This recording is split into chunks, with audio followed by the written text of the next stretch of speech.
नमस्कार दोस्तों, welcome you to GK tricks. इस वीडियो में हम रीट एग्जाम 2022 के लिए एनसीईआरटी 10th क्लास की ज्योग्राफी के जो हमने पहले क्लासेस ली थी उन सभी क्लासेस को मर्ज करके केवल ये एक वीडियो में आपके सामने रख रहा हूँ ताकि आपको रिवीजन करने में आसानी हो। रिवीजन काफ़ी अधिक इंपॉर्टेंट होता है, अगर हम रिवीजन नहीं करेंगे तो कोई भी मैटर हमें याद नहीं हो सकता। अब देखिए, जहाँ तक मेरा मानना है कि आपको रीट एग्जाम 2022 में केवल इस एक वीडियो से 2 से लगाकर 4 प्रश्न 100% देखने को मिलेंगे। तो आप अच्छे से सारे फैक्ट कवर कर लीजिएगा और अच्छे से जितना मैटर आप हो सके ग्रहण करिएगा। और आपको 100% क्वेश्चन एनसीईआरटी की बुकों से ही मिलने वाले हैं, तो इन बुकों को आप अच्छे से कवर कर लीजिएगा। अब मुझे जैसे ही समय मिलता है मैं आपको 6 to 8 की ज्योग्राफी जो है एनसीईआरटी की वो भी मैं आपको यूट्यूब पर फ्री में प्रोवाइड करवा दूंगा। तो आप ईमानदारी के साथ हमारे चैनल से जुड़े रहेगा। अगर आपको ये वीडियो पसंद आए तो इसको लाइक शेयर जरूर करिएगा। शुरुआत करते हैं इस वीडियो की। निम्न कथनों पर विचार कीजिए और सही कथन को चुनिए। हमारे पर्यावरण में उपलब्ध प्रत्येक वस्तु जो हमारी आवश्यकताओं को पूरा करने में प्रयुक्त की जा सकती हैं और जो आर्थिक रूप से संभाव्य और सांस्कृतिक रूप से मान्य है उसे संसाधन कहते हैं।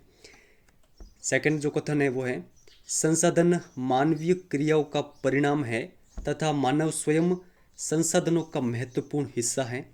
थर्ड कथन है, मानव प्रौद्योगिकी के द्वारा प्रकृति के साथ क्रिया करते हैं और अपने आर्थिक विकास की गति को तेज करने के लिए संस्थाओं का निर्माण करते हैं।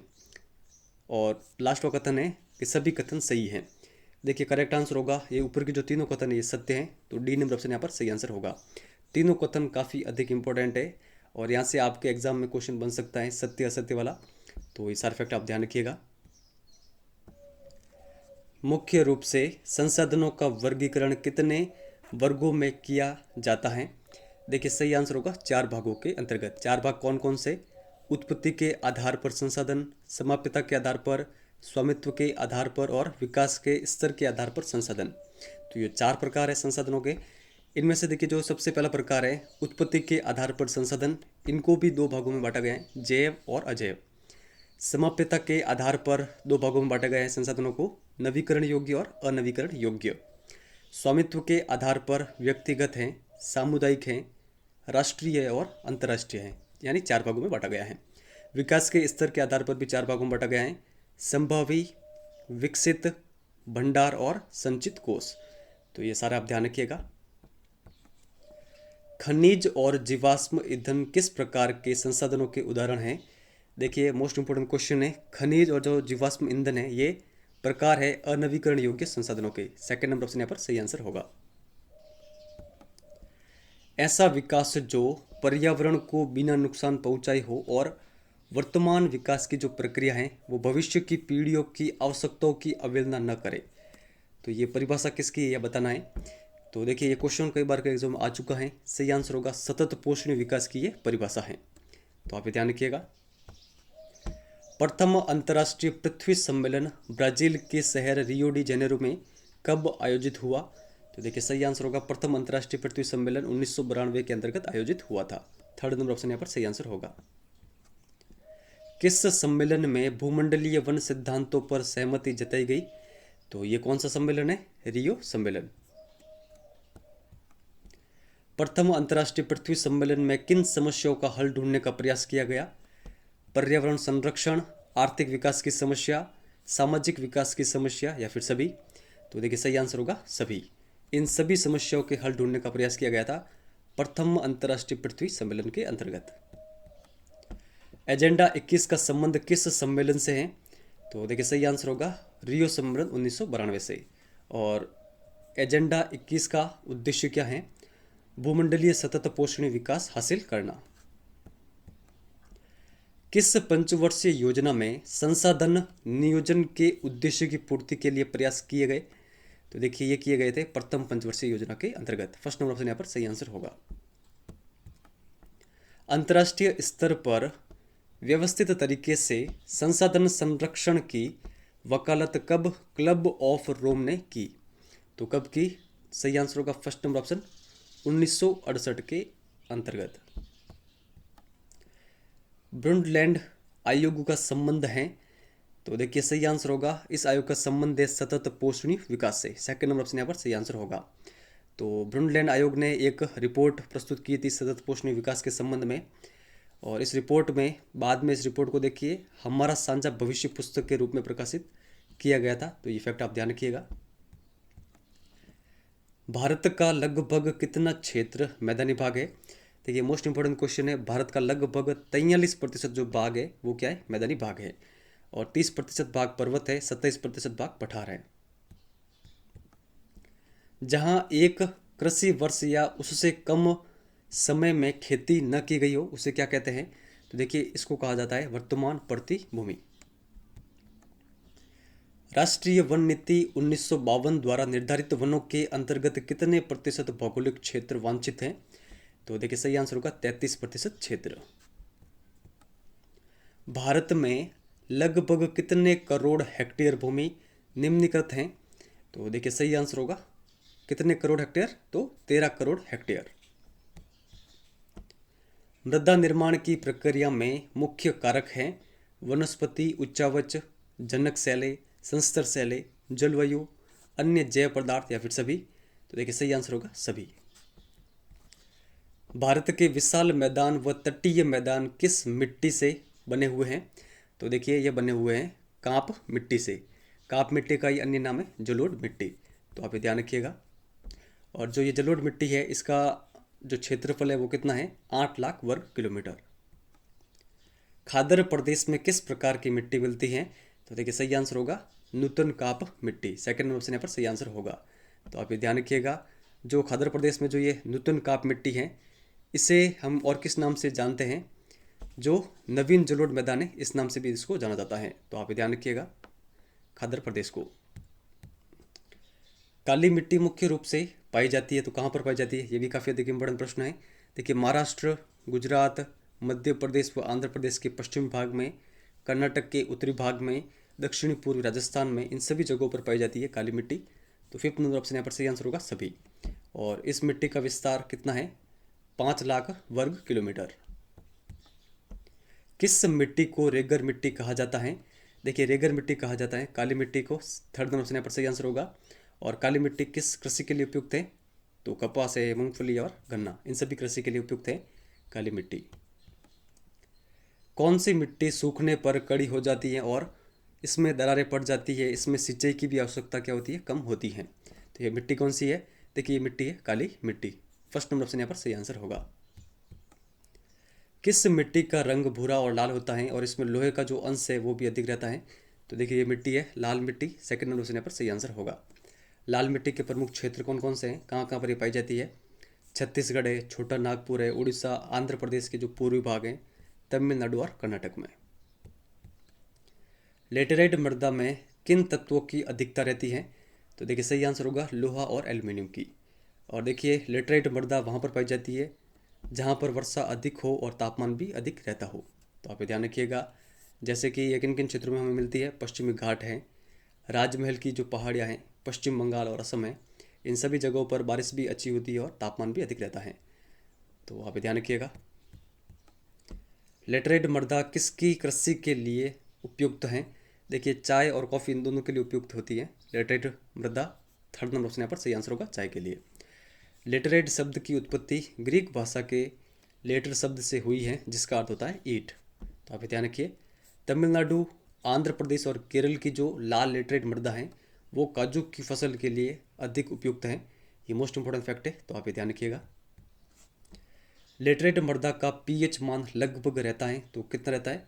तो देखिए रहता है लगभग 6। फोर्थ नंबर ऑप्शन यहाँ पर सही आंसर होगा। तो लेटराइट मृदा की जो प्रकृति रहेगी वो क्या रहेगी? अम्लीय प्रकृति।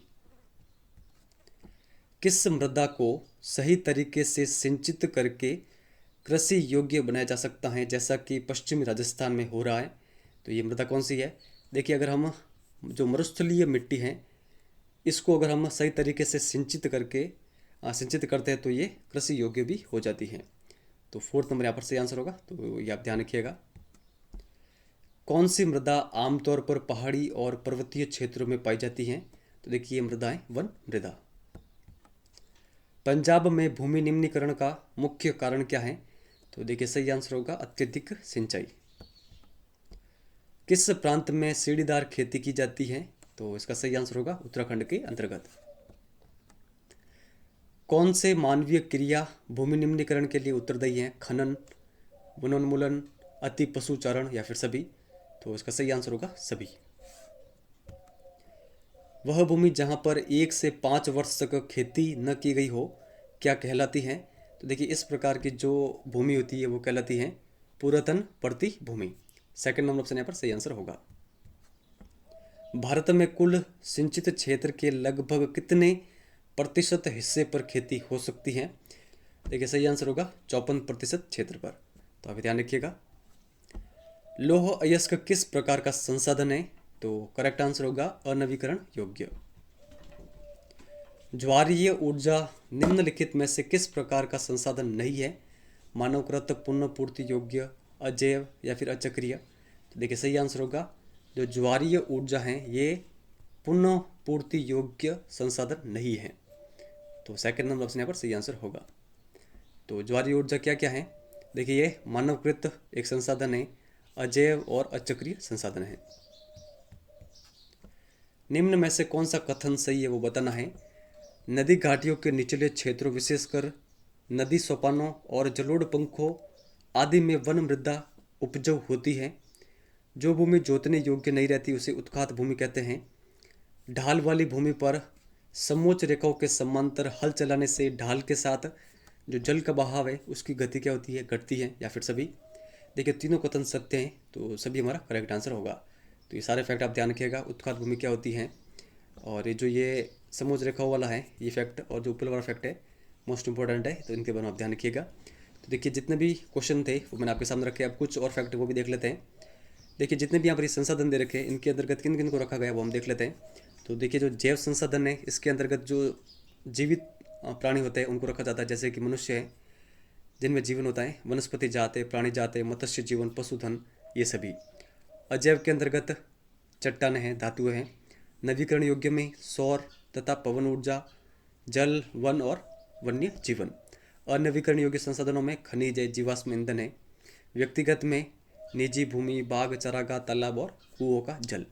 सामुदायिक में गांव की जो सम्मिलित भूमि है जिसके अंतर्गत चारण भूमि, शमशान भूमि और तालाब, ये सभी किसके अंतर्गत आता है? सामुदायिक संसाधनों के अंतर्गत। नगरीय क्षेत्रों के सार्वजनिक पार्क, पिकनिक स्थल और खेल के मैदान ये भी सामुदायिक संसाधनों के अंतर्गत आते हैं। राष्ट्रीय संसाधनों में देखें तो सारे खनिज पदार्थ, जल संसाधन, वन, वन्य जीवन, राजनीतिक सीमाओं के अंदर जो सारी भूमि है, 12 समुद्री मील तक सागरीय क्षेत्र जिसमें पाए जाने वाले सभी संसाधन, ये क्या है? राष्ट्रीय संपदा है। तो आप ध्यान रखिएगा। लगभग देखिए जो देश के अंतर्गत, देश की सीमा के अंतर्गत जितने भी संसाधन है वो किस प्रकार के संसाधन है? राष्ट्रीय संसाधन। अंतर्राष्ट्रीय संसाधन किसी देश की तटरेखा से 200 समुद्री मील की दूरी से परे खुले सागरीय संसाधन पर अंतर्राष्ट्रीय संस्थाओं का अधिकार होता है। और सबसे अंत में संभावित संसाधन, राजस्थान और गुजरात के पवन और सौर ऊर्जा जो संसाधन है उनकी क्या है? अपार संभावना है। तो ये किस प्रकार के संसाधन है? पवन ऊर्जा और सौर ऊर्जा, ये संभावी ऊर्जा संसाधन है।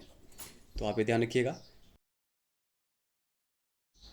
लेप्चा लोकगीत किस क्षेत्र का प्रसिद्ध है? राजस्थान, पश्चिम बंगाल, उत्तर प्रदेश या फिर केरल? देखिए इसका सही आंसर होगा जो लेप्चा लोकगीत है ये प्रसिद्ध है पश्चिमी बंगाल का। सेकंड नंबर ऑप्शन यहाँ पर सही आंसर होगा। भारत में विश्व की सारी जैव उपजातियों की कितने प्रतिशत संख्या पाई जाती है? तो कितने प्रतिशत पाई जाती है? देखिए सही आंसर होगा विश्व की सारी जैव उपजातियों की लगभग 8% भारत के अंतर्गत पाई जाती है। फर्स्ट नंबर ऑप्शन यहाँ पर सही आंसर होगा। और ये 8% अगर हम संख्या के अंतर्गत बात करें तो कितनी है? लगभग 16 लाख। तो आप ये ध्यान रखिएगा। भारत के कितने प्रतिशत स्तनधारी जो जीव है उनके लुप्त होने का खतरा है? देखिए सही आंसर होगा भारत में लगभग 20% स्तनधारी जीवों के लुप्त होने का खतरा है और 10% वन्य वनस्पति जात के लुप्त होने का खतरा है। तो ये फैक्ट आप ध्यान रखिएगा। कौन से जीव लुप्त होने के कगार पर है? चीता, गुलाबी सिर वाली बतख, पहाड़ी कोयल, जंगली चित्तीमार उल्लू या फिर सभी? देखिए सही आंसर होगा सभी। इन सभी जीवों के लुप्त होने का काफ़ी अधिक खतरा है। और देखिए जो गुलाबी सिर वाली बतख है ये तो लगभग लुप्त हो गई है, तो ये आप ध्यान रखिएगा। देश में वन आवरण के अंतर्गत अनुमानित क्षेत्र कितना है? देखिए इसका सही आंसर होगा 8,07,276 वर्ग किलोमीटर। फर्स्ट नंबर ऑप्शन यहाँ पर सही आंसर होगा। और जो ये क्षेत्र है ये देश के कुल भौगोलिक क्षेत्रफल का 24.56% है, तो आप ध्यान रखिएगा। देश में कुल जो सघन वन है वो कितने प्रतिशत पर है? 12.4% पर, खुले वन 9.26% क्षेत्र पर, और मैंग्रोव वन 0.15% क्षेत्र पर है। तो ये सारे फैक्ट आप ध्यान रखिएगा। अंतर्राष्ट्रीय प्राकृतिक संरक्षण और प्राकृतिक संसाधन संरक्षण संघ यानी IUCN के अनुसार पौधे एवं जो प्राणी होते हैं इनकी जातियों के प्रकार कौन से हैं? सामान्य जातियाँ, संकटग्रस्त जातियाँ, सुभेद्य जातियाँ, दुर्लभ जातियाँ, स्थानीय जातियाँ और लुप्त जातियाँ, या फिर सभी। तो देखिए IUCN जो संघ है इसके द्वारा पौधे और जो प्राणी है इनकी जातियाँ बताई गई है यहाँ पर, ये सभी 6, तो ये आप ध्यान रखिएगा। नीली भेड़, एशियाई हाथी और गंगा की जो डॉल्फिन है इनको किस श्रेणी में रखा गया है? देखिए इन तीनों को रखा गया है सुभेद्य जातियों के अंतर्गत। थर्ड नंबर ऑप्शन यहाँ पर सही आंसर होगा। सुभेद्य जातियाँ किस प्रकार की जाति होती है? ऐसी जातियाँ जिनकी संख्या घटती जाती हैं और यह संख्या अधिक घटने पर यह संकटग्रस्त जातियों में आ जाती है, तो आप ध्यान रखिएगा। संकटग्रस्त जातियों के अंतर्गत कौन कौन से जीव हैं? काला हिरण, मगरमच्छ, भारतीय जंगली गधा, गैंडा, शेर पूंछ वाला बंदर, संगाई, इसका नाम क्या है? मणिपुरी हिरण। तो ये सभी जीव किसके अंतर्गत है? संकटग्रस्त जातियों के अंतर्गत, आप ध्यान रखिएगा। स्थानिक जातियों के अंतर्गत हैं अंडमानी टील, निकोबारी कबूतर, अंडमानी जंगली सूअर, अरुणाचल के मिथुन, तो आप ध्यान रखिए। और लुप्त जातियों के अंतर्गत कौन कौन से जीव है? एशियाई चीता और गुलाबी सिर वाली बतख। देखिए मोस्ट इंपॉर्टेंट है, इन सभी के बारे में आप ध्यान रखिएगा। स्लैश या फिर बर्न खेती या फिर स्थानांतरित जूम खेती कहाँ पर की जाती है? तो देखिए ये की जाती है पूर्वोत्तर व मध्य भारत के अंतर्गत। फोर्थ नंबर ऑप्शन यहाँ पर सही आंसर होगा। बक्सा टाइगर रिजर्व किस राज्य में है जो कि डोलोमाइट के खनन के कारण गंभीर खतरे में है? तो देखिए जो बक्सा टाइगर रिजर्व है ये स्थित है पश्चिम बंगाल के अंतर्गत। थर्ड नंबर ऑप्शन यहाँ पर सही आंसर होगा।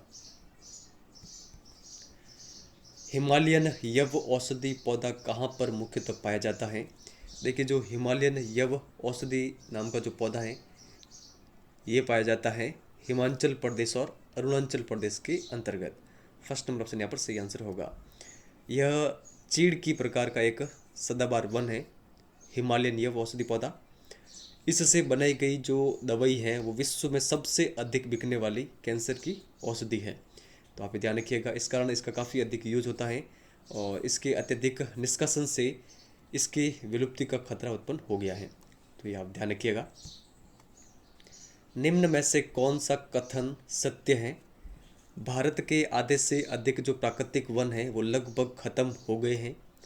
भारत की 1/3 जलमग्न जो भूमि है वो सूख गई है।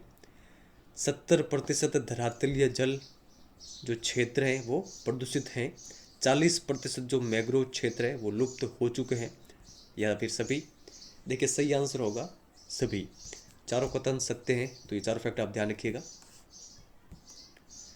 भारतीय वन्य जीव अधिनियम कब लागू हुआ? देखिए मोस्ट इंपोर्टेंट क्वेश्चन है। भारतीय वन्य जीव अधिनियम 1972 के अंतर्गत लागू हुआ था। भारतीय बाघ परियोजना यानी टाइगर प्रोजेक्ट किस वर्ष शुरू की गई? तो देखिए सही आंसर होगा 1973 के अंतर्गत। फोर्थ नंबर यहाँ पर सही आंसर होगा। कार्बेट राष्ट्रीय उद्यान किस राज्य में है? तो देखिए सही आंसर होगा ये स्थित है उत्तराखंड के अंतर्गत। और सुंदरवन राष्ट्रीय उद्यान ये कहाँ पर है? पश्चिम बंगाल में, तो आप ध्यान रखिएगा। बांधवगढ़ राष्ट्रीय उद्यान किस राज्य में है? तो देखिए सही आंसर होगा बांधवगढ़ राष्ट्रीय उद्यान मध्य प्रदेश में। थर्ड नंबर ऑप्शन यहाँ पर सही आंसर होगा। सरिस्का वन्य जीव पशु विहार ये राजस्थान में है, आप सभी को पता होगा, तो आप ध्यान रखिएगा। ये राजस्थान के किस जिले में है ये आपको कमेंट सेक्शन में लिख के बताना है। मानस बाग रिजर्व किस राज्य में है? तो देखिए इसका सही आंसर होगा मानस बाग रिजर्व ये स्थित है असम के अंतर्गत। पेरियार बांध रिजर्व किस राज्य में है? तो इसका सही आंसर होगा केरल के अंतर्गत। सरकारी प्रबंधन नियंत्रण अधिनियम के आधार पर वनों को कितने भागों में बांटा गया है? तो देखिए सही आंसर होगा सेकंड नंबर ऑप्शन 3 भागों के अंतर्गत। 3 भाग कौन कौन से? आरक्षित वन, रक्षित वन और अवर्गीकृत वन। भारत के आधे से अधिक क्षेत्रफल पर कौन से वन पाए जाते हैं? देखिए मोस्ट इंपोर्टेंट क्वेश्चन है, तो सही आंसर होगा ऑप्शन नंबर फर्स्ट आरक्षित वन। आरक्षित वन भारत के आधे से अधिक क्षेत्रफल पर पाए जाने वाले वन हैं। और जो आरक्षित वन है ये सर्वाधिक मूल्यवान वन है और ये हमें जम्मू कश्मीर, आंध्र प्रदेश, उत्तराखंड, केरल, तमिलनाडु, पश्चिम बंगाल और महाराष्ट्र में देखने को मिलते हैं। रक्षित वन भारत के कितने भाग पर पाए जाते हैं? तो देखिए सही आंसर होगा फर्स्ट नंबर ऑप्शन 1/3 भाग पर। बिहार, हरियाणा, पंजाब, हिमाचल प्रदेश, उड़ीसा, राजस्थान में ये पाए जाते हैं। और नीचे और फैक्ट भी आप ध्यान रखिएगा कि जो अवर्गीकृत वन है ये अधिकतर हमें पूर्वोत्तर राज्य और गुजरात में देखने को मिलते हैं।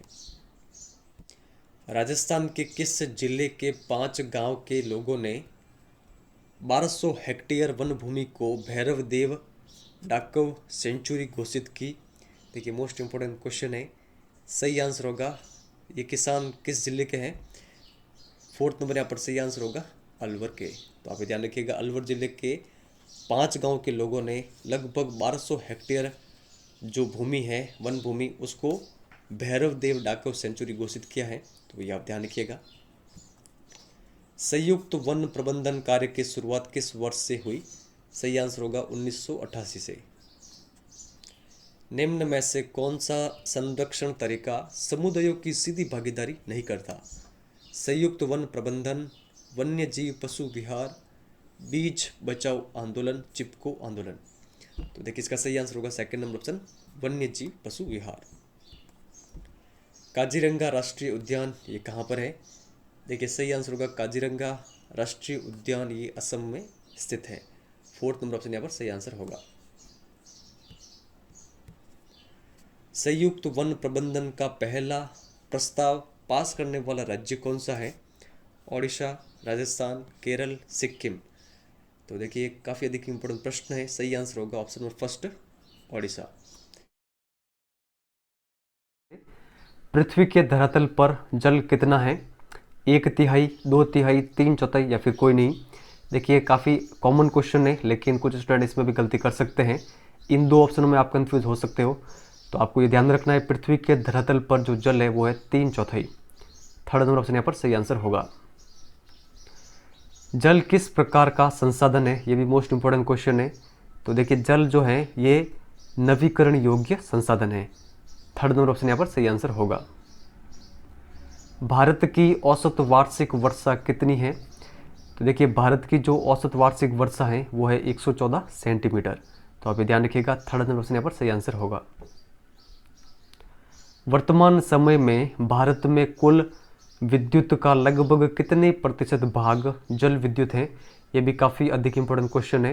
तो देखिए भारत में समझिए कि ये कुल विद्युत है, इसमें जो जल विद्युत का हिस्सा है वो कितना है? ये लगभग है 22%। तो आप ये ध्यान रखिएगा।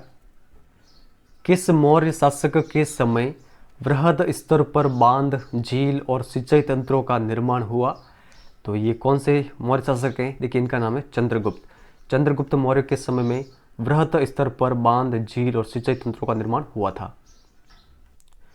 निम्न क्षेत्र और उनके राज्य के संबंध में सही सुमेलित कौन सा है वो बताना है। कलिंग क्षेत्र ओडिशा, नागार्जुनकोंडा आंध्र प्रदेश, बेन्नूर कर्नाटक, कोल्हापुर महाराष्ट्र या फिर सभी? देखिए सही आंसर होगा सभी। चारों यहाँ पर सही सुमेलित दे रखे हैं, तो ये आप ध्यान रखिएगा। 14वीं शताब्दी में किसने दिल्ली में श्री फोर्ट क्षेत्र में जल की सप्लाई के लिए हौज खास तालाब बनवाया? देखिए हिस्ट्री का ये फैक्ट ज्योग्राफी की बुक में डाल दिया गया है क्योंकि जल संसाधन से संबंधित ये फैक्ट है।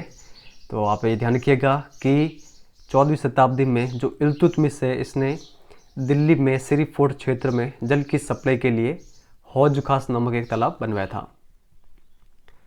भाखड़ा नंगल परियोजना किस नदी बेसिन में स्थित है? देखिए करेक्ट आंसर होगा सतलुज व्यास बेसिन। फर्स्ट नंबर ऑप्शन यहाँ पर सही आंसर होगा। तो आप ये ध्यान रखिएगा। अब देखिए अगर आपसे एग्जाम में ये पूछ रहे कि जो भाखड़ा नंगल परियोजना है ये किस नदी पर बनी हुई है, तो ये सतलज नदी पर है। तो आप ये ध्यान रखिएगा। हीराकुंड परियोजना किस नदी बेसिन में स्थित है? देखिए करेक्ट आंसर होगा option number second, Mahanadi basin में। किसने गर्व से बांदों को आधुनिक भारत के मंदिर कहा? तो किसने कहा था? करेक्ट आंसर होगा option number second, Jawaharlal Nehru ने।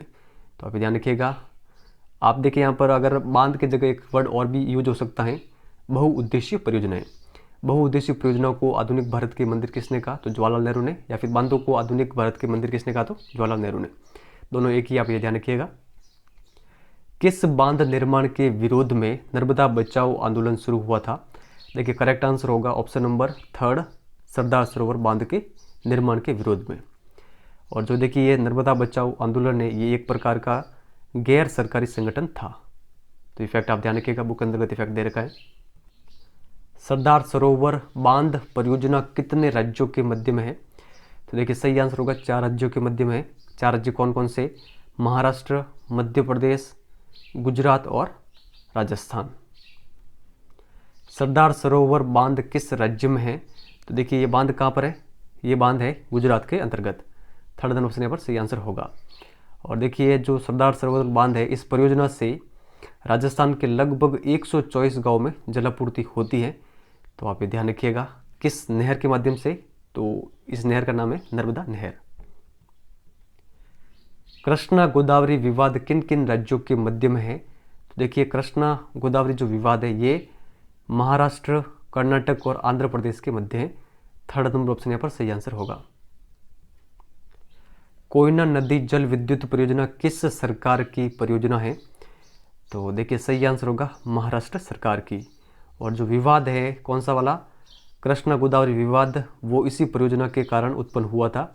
महाराष्ट्र में जब ये कोयना नदी जल विद्युत परियोजना बनाई गई तो महाराष्ट्र सरकार ने जो अतिरिक्त पानी था उसको रोक लिया था। तो आगे वाले जितने भी राज्य थे उन्होंने इसका विरोध किया था। वर्षा जल एकत्र करने के लिए राजस्थान के किस जिले में खदीन का निर्माण किया जाता है? तो ये जिला कौन सा? ये जिला है जैसलमेर। मेघालय राज्य की राजधानी क्या है जो छत पर वर्षा जल एकत्रण के लिए प्रचलित है? तो देखिए अगर आगे वाला सेंटेंस ना हो तो भी आप इसका आंसर लगा पाएंगे। आप सभी को पता होगा मेघालय राज्य की जो राजधानी वो है शिलोंग। तो आप ध्यान रखिएगा। और शिलोंग किसके लिए प्रसिद्ध है? छत पर वर्षा जल एकत्रण के लिए, संग्रहण के लिए। तो आप ध्यान रखिएगा। विश्व के सबसे अधिक वर्षा कहाँ पर होती है? तो देखिए विश्व की सबसे अधिक वर्षा होती है मासिनराम के अंतर्गत। और चेरापूंजी के अंतर्गत भी काफ़ी अधिक वर्षा होती है, लेकिन सबसे अधिक होती है मासिनराम में। क्या आप कमेंट सेक्शन में ये लिख के बता सकते हैं कि मासिनराम किस राज्य में है? ये मैंने आपको कई वीडियो में बता दिया है, तो आप कमेंट सेक्शन में लिख के जरूर बताइएगा। ऐसा राज्य जहाँ पूरे राज्य में हर घर में वर्षा जल एकत्रण ढांचों को बनाना आवश्यक कर दिया गया है, तो ये राज्य कौन सा है? देखिए करेक्ट आंसर होगा तमिलनाडु। Third number option. तो ये फैक्ट आप ध्यान रखिएगा। किस राज्य में नदियों व झरनों के जल को बांस के द्वारा बने पाइप में एकत्रित करके 200 वर्ष पुरानी विधि प्रचलित है? तो ये जो पुरानी विधि है ये किस राज्य में प्रचलित है? सही आंसर होगा ऑप्शन नंबर थर्ड, मेघालय के अंतर्गत। तो आप ये ध्यान रखिएगा। अपने समय की सबसे बड़ी, देखिए यहाँ पर कृत्रिम होगा, कृत्रिम झीलों में से एक भोपाल जेल का निर्माण किस शताब्दी में करवाया गया? तो देखिए करेक्ट आंसर होगा 11वीं शताब्दी में। गुल अथवा कुल नामक वाहिका किन क्षेत्रों के लिए नदी की धारा का रास्ता बदलकर खेतों में सिंचाई के लिए बनाई गई है? तो ये दोनों वाहिकाएं किन क्षेत्रों में बनाई गई है? पहाड़ी व पर्वतीय क्षेत्रों में। और देखिए अधिकतर ये हमें कहाँ पर देखने को मिलती है? पश्चिमी हिमालय के अंतर्गत। तो आप ये ध्यान रखिएगा, कुल अथवा जो गुल वाहिका है इनके बारे में। नीचे वाले फैक्ट भी आप ये ध्यान रखिएगा, राजस्थान में वर्षा जल संग्रहण को टांका कहा जाता है। ये फैक्ट बुक के अंतर्गत दे रखा है, तो आप ये ध्यान रखिएगा। कृषि किस प्रकार का कार्य है? प्राथमिक, द्वितीयक, तृतीयक या चतुर्थक? देखिए करेक्ट आंसर होगा जो कृषि है ये एक प्रकार का प्राथमिक कार्य है। तो फर्स्ट नंबर ऑप्शन यहाँ पर सही आंसर होगा। तो आप ये ध्यान रखिएगा, भारत में 2/3 जो जनसंख्या है वो किस कार्य पर निर्भर है? तो कृषि कार्य पर। तो आप ये ध्यान रखिएगा, कृषि कार्य में संलग्न है भारत की 2/3 जनसंख्या। प्रारंभिक जीविका निर्वाह कृषि के संबंध में सत्य कथन कौन सा है वो बताना है। इसमें आदिम कृषि औजारों का प्रयोग होता था। यह कृषि मानसून, प्राकृतिक मृदा और उर्वरता पर निर्भर करती है। इसे कर्तन दहन कृषि भी कहते हैं। इसमें मृदा की उर्वरता कम हो जाने पर अन्य जगह जाकर पौधे को काटकर बाद में उनको जलाकर वापस कृषि की जाती है, या फिर सभी। देखिए जो प्रारंभिक जीविका निर्वाह कृषि है इनके संबंध में चारों कथन सत्य दे रखे हैं, सभी हमारा सही आंसर होगा। और देखिए चारों फैक्ट मोस्ट इंपॉर्टेंट है, इनके बारे में आप ध्यान रखिएगा। और देखिए कर्तन दहन कृषि आपको पता होगा ये किस प्रकार की कृषि है, तो इसे देखिए और भी कई नामों से जाना जाता है, जूमिंग कृषि है। तो ये देखिए इस कृषि की सबसे इम्पोर्टेंट विशेषता यही है कि इसमें जो जब भी मृदा की उर्वरता कम होती है तो जो इस कृषि को करने वाले किसान हैं वो उस जगह को छोड़ देते हैं, अन्य जगह पर जाते हैं जहाँ पर पेड़ पौधे अधिक होते हैं।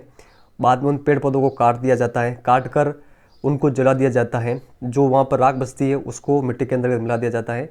बाद में वहाँ पर वापस कृषि की जाती है। और जब वापस देखिए काफ़ी समय बाद में वापस जब उस मिट्टी की उर्वरता कम होती है तो वो कहीं और चले जाते हैं जहाँ पर पेड़ पौधों की संख्या अधिक होती है, और ये चक्र ऐसे चलता रहता है। तो ये जो कृषि है ये कर्तन दहन कृषि और मोस्ट इंपॉर्टेंट है, हर बार यहाँ से क्वेश्चन बनते हैं एग्जामों में, तो इनके बारे में आप ध्यान रखिएगा। आगे चलते हैं। स्थानांतरित कृषि को उत्तर पूर्वी राज्यों जिसमें असम, मेघालय, मिजोरम और नागालैंड है में क्या कहा जाता है? देखिए यहाँ से काफ़ी शानदार फैक्ट आपके कवर होंगे। देखिए असम, मेघालय, मिजोरम और नागालैंड में जो स्थानांतरित कृषि है इसको कहा जाता है झूम। सेकंड नंबर ऑप्शन यहाँ पर सही आंसर होगा। तो आप ये ध्यान रखिएगा। अब देखिए जो झूमिंग कृषि है इसको मणिपुर में क्या कहा जाता है? मणिपुर में इसे कहा जाता है पालमू। छत्तीसगढ़ के बस्तर जिले व अंडमान निकोबार द्वीप समूह में इसको क्या कहा जाता है? दीपा। देखिए काफ़ी शानदार ये फैक्ट है, इनके बारे में आप ध्यान रखिएगा। झूमिंग कृषि को मैक्सिको व मध्य अमेरिका में क्या कहा जाता है? देखिए सही आंसर होगा, मैक्सिको और मध्य अमेरिका में झूमिंग कृषि को कहा जाता है मिल्पा। सेकंड नंबर ऑप्शन यहाँ पर सही आंसर होगा। वेनेजुएला में इसे कहा जाता है केनुको।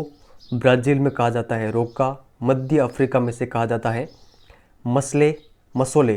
थोड़ा सा आप ये ध्यान रखिएगा, मसोले। इंडोनेशिया में इसको कहा जाता है लदांग। वियतनाम में इसको कहा जाता है रे। तो आप इन सभी के बारे में फैक्ट के बारे में ध्यान रखिएगा। सारे फैक्ट बुक के अंतर्गत दे रखे हैं, सभी मैंने शामिल किए हैं। और हमारे वीडियो की यही विशेषता रहती है कि बुक के अंतर्गत जितना भी इंपॉर्टेंट फैक्ट होता है वो सब भी वीडियो के माध्यम से कवर करवाया जाता है, कुछ भी नहीं छोड़ा जाता है। आगे चलते हैं। झूमिंग कृषि को कहाँ पर वेबर या दहिया कहा जाता है?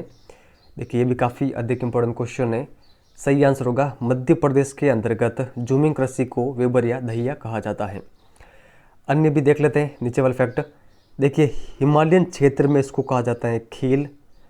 किसे? झूमिंग कृषि को। दक्षिणी पूर्वी राजस्थान में इसे वालर या फिर वालरे या फिर वाल्ट्रे। उड़ीसा में इसे पामाडाबी, कोमान या फिर बरिगा कहते हैं। झारखंड में से कुरुआ, आंध्र प्रदेश में से पोडू या पेड़ा, और पश्चिमी घाट में से कुमारी के नाम से जाना जाता है। तो देखिए एग्जाम में आपसे केवल इस प्रकार का क्वेश्चन आ सकता है कि झूमिंग कृषि को झारखंड में क्या कहते हैं या फिर उड़ीसा में क्या कहा जाता है। तो जितने भी देखिए यहाँ पर ये इनके उपनाम दे रखे झूमिंग कृषि के, ये आप ध्यान रखिएगा। गहन निर्वाह कृषि के संबंध में गलत कथन कौन सा है वो बताना है।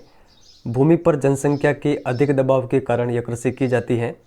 इसमें जैव रासायनिक निवेशों व सिंचाई का प्रयोग किया जाता है। यह कृषि झूमिंग कृषि का ही भाग है। इसमें बड़े स्तर पर कृषि की जाती है। देखिए गहन निर्वाह कृषि के संबंध में गलत कथन है ऑप्शन नंबर थर्ड। गहन निर्वाह कृषि और जूमिंग कृषि दोनों अलग अलग हैं, तो ये कथन गलत है। बाकी जो तीनों कथन है ये गहन निर्वाह कृषि के संबंध में सही है, तो ये फैक्ट आप ध्यान रखिए। कौन सी कृषि उद्योग और कृषि के बीच में एक अंतर पृष्ठ है? तो ये कौन सी कृषि है? सही आंसर होगा ऑप्शन नंबर थर्ड, रोपण कृषि। तो आप ध्यान रखिएगा, रोपण कृषि एक प्रकार की वाणिज्य कृषि है। रोपण फसलें कौन कौन सी है? चाय, कॉफ़ी, रबड़, गन्ना और केला। तो आप ध्यान रखिएगा। चाय का उत्पादन मुख्यतः कहाँ पे होता है? तो देखिए चाय उत्पादक जो मुख्य राज्य हैं वो हैं असम और उत्तरी बंगाल। कॉफ़ी का मुख्य उत्पादन कहाँ पर होता है? सही आंसर होगा कॉफ़ी का मुख्य उत्पादन कर्नाटक राज्य में होता है। भारत में कितनी शस्य ऋतुएं हैं? तो देखिए सही आंसर होगा 3। तो आप ध्यान रखिएगा कौन कौन सी? रबी, खरीफ और जायद। तो इनके बारे में आप ध्यान रखिएगा। शीत ऋतु में कौन सी फसल बोई जाती है? देखिए शीत ऋतु में रबी की फसल बोई जाती है। सेकंड नंबर ऑप्शन यहाँ पर सही आंसर होगा। रबी की प्रमुख फसलें कौन कौन सी है? गेहूँ, जौ, मटर, चना, सरसों। तो इनके बारे में आप ध्यान रखिएगा। शीत ऋतु में शीतोष्ण पश्चिमी विक्षोभ से वर्षा होती है। इस वर्षा को किस नाम से जाना जाता है? मावठ। तो आप ये ध्यान रखिएगा। कौन सी फसलें मानसून आगमन के साथ बोई जाती हैं? तो देखिए सही आंसर होगा जो खरीफ की फसलें हैं वो मानसून आगमन के साथ बोई जाती है, यानी वर्षा ऋतु में। तो आप ये ध्यान रखिएगा। और प्रमुख खरीफ की फसलें कौन कौन सी है? मोस्ट इंपॉर्टेंट है, आप ध्यान रखिएगा। एग्जाम में हमसे केवल इस प्रकार के अधिकतर क्वेश्चन इस प्रकार के पूछे जाते हैं, जैसे कि मूंगफली किस प्रकार की फसल है, बाजरा किस प्रकार की फसल है, कपास किस प्रकार की फसल है। तो इन सभी के बारे में आप ध्यान रखिएगा। चावल, मक्का, ज्वार, बाजरा, तूर, मूंग, उड़द, कपास, जूट, मूंगफली और सोयाबीन, ये सभी खरीफ की फसलें हैं। धान की 3 प्रमुख फसलें कौन कौन सी हैं? अमन, बोरो और ओस। ठीक है, तो आप ये ध्यान रखिएगा। ये 3 धान की प्रमुख फसलें हैं, यानी चावल की। तो आप ये ध्यान रखिएगा। जायद की फसल किस ऋतु में बोई जाती है? देखिए करेक्ट आंसर होगा जो जायद की फसल है ये ग्रीष्म ऋतु के अंतर्गत बोई जाने वाली फसलें हैं। तो थर्ड नंबर ऑप्शन यहाँ पर सही आंसर होगा। भारत की सबसे महत्वपूर्ण खाद्यान्न फसल कौन सी है? देखिए भारत की सबसे महत्वपूर्ण खाद्यान्न फसल है चावल। फर्स्ट नंबर ऑप्शन यहाँ पर सही आंसर होगा। भारत चीन के बाद में दूसरा सबसे बड़ा चावल उत्पादक देश है। तो आप ये ध्यान रखिएगा। चावल के लिए आवश्यक तापमान 25 डिग्री सेल्सियस से ऊपर होना चाहिए। आर्द्रता की अगर हम बात करें तो उच्च आर्द्रता वाले क्षेत्रों में चावल की कृषि की जाती है, जहाँ पर 100 सेंटीमीटर से अधिक वर्षा होती है। आप सभी को पता होगा चावल के लिए अधिक पानी की आवश्यकता होती है। भारत की दूसरी सबसे महत्वपूर्ण खाद्यान्न फसल कौन सी है? देखिए सही आंसर होगा गेहूँ। गेहूँ भारत की दूसरी सबसे महत्वपूर्ण खाद्यान्न फसल है, जो कि उत्तर और उत्तर पूर्वी भागों में बोई जाती है भारत के। और मुख्यतः ये 2 प्रमुख क्षेत्रों में बोई जाती हैं। उत्तर पश्चिम में गंगा सतलज मैदान के अंतर्गत, यानी पंजाब, हरियाणा, उत्तरी राजस्थान, और दूसरा जो भाग है वो है दक्कन का काली मिट्टी वाला प्रदेश। तो ये आप ध्यान रखिएगा। क्षेत्रफल और उत्पादन की दृष्टि से कौन सी फसल देश में तीसरी सबसे महत्वपूर्ण खाद्यान्न फसल है? तो ये फसल कौन सी है? देखिए सही आंसर होगा ज्वार। First number option. और नीचे वाले फैक्ट भी देखते हैं। रागी में क्या क्या उपलब्ध होता है? लोहा है, कैल्शियम, सूक्ष्म पोषक तत्व और भूसी। तो आप ये ध्यान रखिएगा। मोटे अनाज कौन कौन से हैं? ज्वार, बाजरा और रागी। तो ये फैक्ट आप ध्यान रखिएगा। बाजरा के लिए उपयुक्त मिट्टी कौन सी होती है? देखिए सही आंसर होगा बलुआ व उथली काली मिट्टी। थर्ड नंबर ऑप्शन यहाँ पर सही आंसर होगा। और जो बाजरा है, बाजरा के लिए हमारा राजस्थान प्रसिद्ध है। तो आप ये ध्यान रखिएगा। इसके प्रमुख क्षेत्र कौन कौन से हैं? राजस्थान है, उत्तर प्रदेश, महाराष्ट्र, गुजरात और हरियाणा। मक्का फसल है, तो किस प्रकार की फसल है मक्का? सही आंसर होगा मक्का एक खरीफ की फसल है। सेकंड नंबर ऑप्शन यहाँ पर सही होगा। खाद्यान्न व चारा दोनों रूप में प्रयोग में लिया जाता है, किसको? मक्का को। तो आप ये ध्यान रखिएगा। आवश्यक तापमान कितना चाहिए मक्का की फसल के लिए? 21 से 27 डिग्री सेल्सियस। इसके लिए जो उपयुक्त मिट्टी है वो है पुरानी जलोढ़ मिट्टी। और बिहार में जो मक्का है वो किस ऋतु में बोया जाता है? रबी की ऋतु में। तो आप ध्यान रखिएगा। सामान्य तो ये खरीफ की ऋतु में होता है, लेकिन बिहार में ये रबी की ऋतु में बोया जाता है। विश्व में दालों का सबसे बड़ा उत्पादक व उपभोक्ता देश कौन सा है? देखिए सही आंसर होगा ये देश है भारत, थर्ड नंबर पर सही होगा। मुख्य दलहन फसलें कौन कौन सी हैं? तूर दाल है, मूंग है, मसूर, मटर और चना। दलहन फसलों को आमतौर पर अन्य फसलों के आवर्तन में बोया जाता है। ये नीचे वाला फैक्ट भी मोस्ट इंपॉर्टेंट है, तो ये भी आप ध्यान रखिएगा। भारत का गन्ने के उत्पादन में विश्व में कौन सा स्थान है? देखिए सही आंसर होगा द्वितीय। तो प्रथम स्थान किस देश का है? ब्राज़ील का है, तो आप ध्यान रखिएगा। और जो गन्ना है ये किस प्रकार की फसल है? उष्ण और उपोष्ण कटिबंधीय फसल। तो ये फैक्ट भी आप ध्यान रखिएगा। निम्न में से कौन सी तिलहन फसल है? मूंगफली, सरसों, अलसी, नारियल, यहाँ पर ये तिल होगा, तिल, सूरजमुखी, सोयाबीन, अरंडी, बिनोला, सभी। देखिए सही आंसर होगा सभी। ये सभी तिलहन फसलें, तो ये आप ध्यान रखिएगा।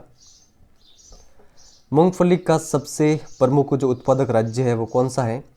देखिए सही आंसर होगा मूंगफली का प्रमुख उत्पादक राज्य है गुजरात, थर्ड नंबर ऑप्शन पर सही आंसर होगा।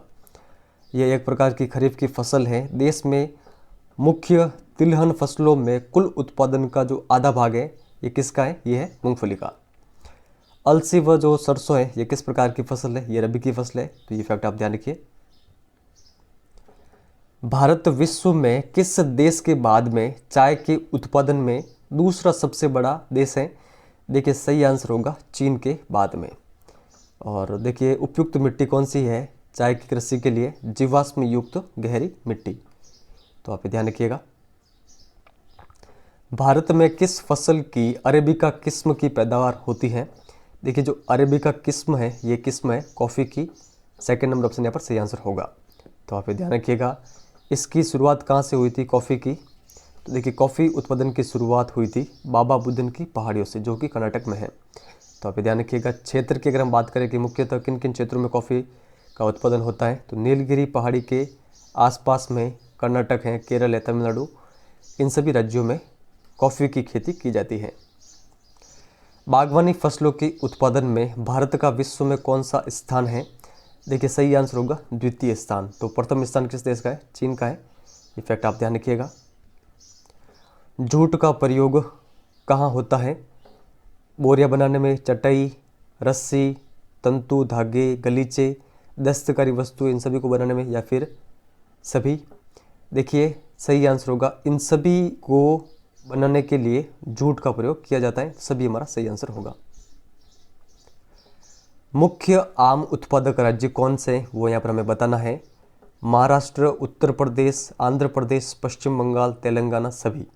देखिए पांचों मुख्य उत्पादक राज्य हैं किसके? आम के। फोर्थ नंबर यहाँ पर सही आंसर होगा। देखिए बुक के अंतर्गत ये सारे फैक्ट दे रखे जो कि मोस्ट इंपॉर्टेंट है, इन सभी के बारे में आप ध्यान रखिएगा। प्रमुख संतरे उत्पादक क्षेत्र कौन कौन से? नागपुर और चेरापूंजी। नागपुर है महाराष्ट्र में, चेरापूंजी है मेघालय में। लीची उत्तर प्रदेश और बिहार, अंगूर आंध्र प्रदेश, तेलंगाना, महाराष्ट्र, केले केरल, मिजोरम, महाराष्ट्र और तमिलनाडु, अनानास यानी पाइनएप्पल मेघालय में, सेब, नागफनी, खुबानी, अखरोट जम्मू कश्मीर और हिमाचल प्रदेश में इनका मुख्य उत्पादन होता है। तो देखिए मोस्ट इंपॉर्टेंट है, इन सभी के बारे में आप ध्यान रखिएगा, यहाँ से एग्जाम में क्वेश्चन बन सकते हैं। और स्टार्टिंग में जो हमने जूमिंग कृषि के अलग अलग नाम देखे थे वहाँ से हमारे एग्जाम में क्वेश्चन बन सकते हैं। या फिर जो खरीफ की फसल है, रबी की फसल कौन कौन सी है वो हमें ध्यान रखनी है। रेशेदार फसल है कपास, जूट, सन, प्राकृतिक रेशम, या फिर सभी? देखिए सही आंसर होगा सभी। कपास का मूल स्थान है, करेक्ट आंसर होगा भारत। भारत में ही सबसे पहले कपास का जो आप कह सकते हैं उत्पत्ति हुई थी, तो कपास का जो मूल स्थान है वो है भारत। इसका जो उत्पादन है, उत्पादन में जो फर्स्ट देश है वो है चीन और सेकंड देश है भारत। कपास के लिए जो उपयुक्त मिट्टी है वो है काली मिट्टी। और कपास किस प्रकार की फसल है? खरीफ की फसल है, और ये 210 पाला रहित दिनों में पककर अच्छे से तैयार होती है। अगर पाला पड़ता है तो इसके खराब होने का खतरा अधिक होता है। महात्मा गांधी ने अपना आध्यात्मिक उत्तराधिकारी किसे घोषित किया था? देखिए सही आंसर होगा विनोबा भावे को। बाद में विनोबा भावे ने एक आंदोलन चलाया था जिसका नाम है भूदान ग्रामदान आंदोलन, तो ये फैक्ट आप ध्यान रखिएगा। इस आंदोलन को और किस नाम से जाना गया? रक्तदान क्रांति के नाम से। और एक फैक्ट ये भी आप ध्यान रखिएगा, चंपारण आंदोलन कब हुआ था? 1917 के अंतर्गत।